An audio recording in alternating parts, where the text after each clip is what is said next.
This is the third video of introduction and in which I am explaining the T ratio in 4 quadrant. यानी trigonometric ratio हमारे 4 quadrant में क्या होते हैं। आपने अभी तक केवल इतना ही पढ़ा था, sine 90 minus theta cos theta हो जाता है, cos 90 minus theta sine theta हो जाता है, यही तो पढ़ा था। चलिए मैं यहाँ पे लिख भी देता हूँ, साइन 90 माइनस थीटा आपने पढ़ा था, ये कॉस थीटा हो जाता है, और कॉस 90 माइनस थीटा ये बन जाता है हमारा साइन थीटा। ठीक है, टेन कॉट आपस में चेंज होते हैं, तो tan 90 minus theta that is equal to cot theta, and cot 90 minus theta that is equal to tan theta. Similarly sec 90 minus theta that is equal to cosec theta, and cosec 90 minus theta that is equal to sec theta. Okay, that was enough in you. So what you understand by this term 90 minus theta? Sometime it was 30 degree, 60 degree, 45 degree, or 90 degree also, or 0 degree. So whenever you are asking about the 90 minus theta, it means in a Cartesian plane you are talking about the first quadrant, that is the second quadrant, you know very well. This is the third quadrant, and this is the last one is the fourth quadrant. Clear? So we are talking about the different quadrant. अब 90 minus theta means whatever you are saying in the first quadrant.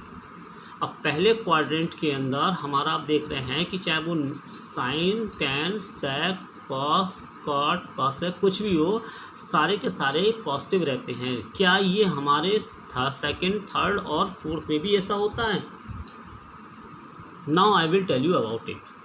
अब आप देखिए सबसे पहले कि हम एक आपको चीज़ देते हैं यहाँ पे लर्न करने के लिए, जैसे कि हमने बताया था कि क्लास 11th के अंदर 10th के अंदर स्पेशली कि आपको लर्न करना है कि आज पंडित बद्री प्रसाद हरी हरी बोल सोना चांदी तोड़, तो देन यू नो कि there is the relation between the PBP HHB SCT। Similarly आपको इसमें भी एक रिलेशन लर्न करना पड़ेगा।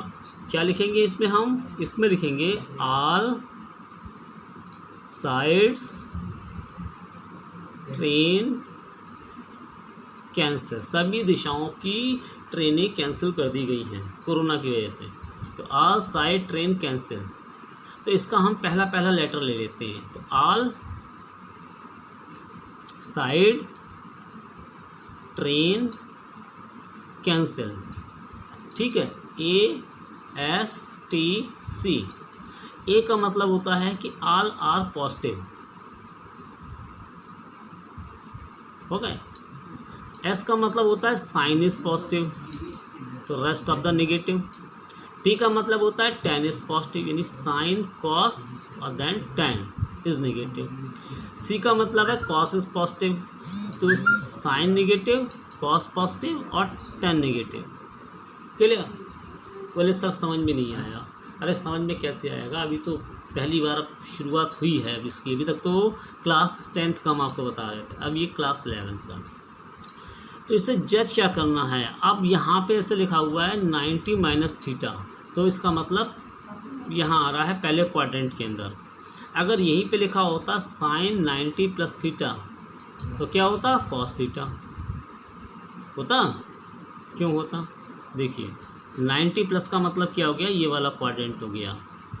ये क्वाड्रेंट के लिए किस लिए चलता है? 90 माइनस थीटा, और ये क्वाड्रेंट किस पे चलता है? 90 प्लस थीटा, इसी पे तो चलता है। इसे हम भी कह सकते हैं कि 180 में से थीटा माइनस है। ये क्वाड्रेंट किस पे चलता है? ये 180 से प्लस है, लेकिन 270 से माइनस है। ये 180 लिखा हुआ है, हमने 180 डिग्री आप पहचान लें। इसको हम क्या लिख सकते हैं? 270 प्लस थीटा, या 360 में से माइनस थीटा।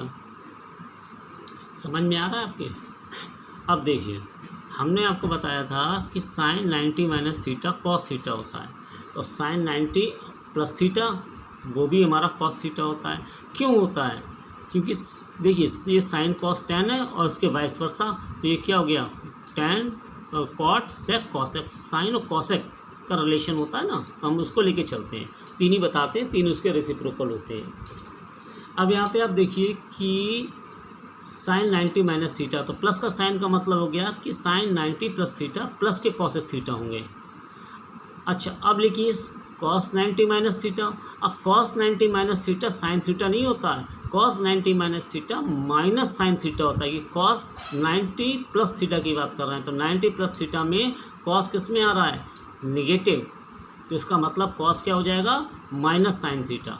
टेन भी निगेटिव, तो tan 90 plus theta minus cot theta, और cot 90 minus theta minus tan theta, सब कुछ चल रहे हैं। कॉट 10 इसमें हो गया, फिर हो गया सेक, तो सेक 90 minus theta minus cosec theta, और सेक 90 प्लस थीटा ये होगा प्लस का कॉसेक थीटा।